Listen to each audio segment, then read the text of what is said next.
My memories of Capa, I called him either Bob or Capa, I never called him Robert, were really very happy ones and very often amusing.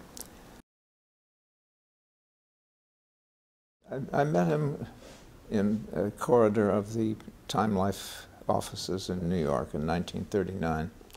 We certainly were not like each other. He was the handsome one, he was the charming one. And I was very provincial by comparison. I used to call him my Hungarian brother. I didn't get along with my sister, so I was very happy to have a brother.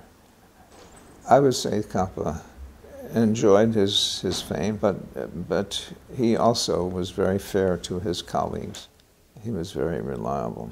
You couldn't count on him necessarily to be on time for a dinner, but he made the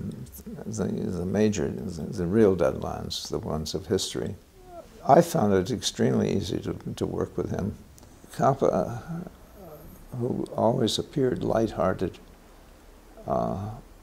was essentially a very dedicated man.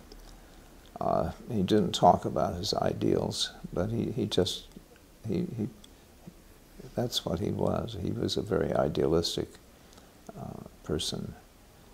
And I think the thing that drew us together was we shared the same goals for peace and democracy.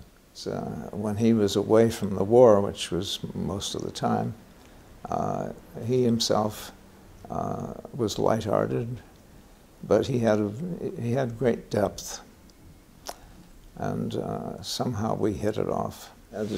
He was so skillful in human relationships that people actually loved to work with him. I can think of many editors who were really good friends of his, not just me.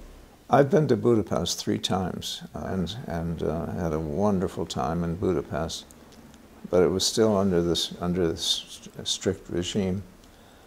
And then I went back years later with World Press Photo, and things were beginning to loosen up. At that time, I went to see the apartment house where the Capas lived in Pest, and it was very much like the apartment house that I lived in Chicago. So maybe that's why we were friends.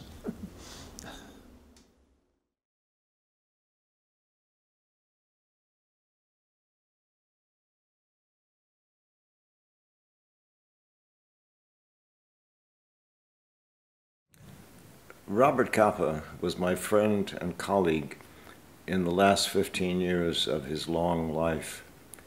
He was truly a man of the world, devoted to peace and the common good. It is fitting that he now be honored as one of Hungary's greatest citizens. Bravo, Robert Capa.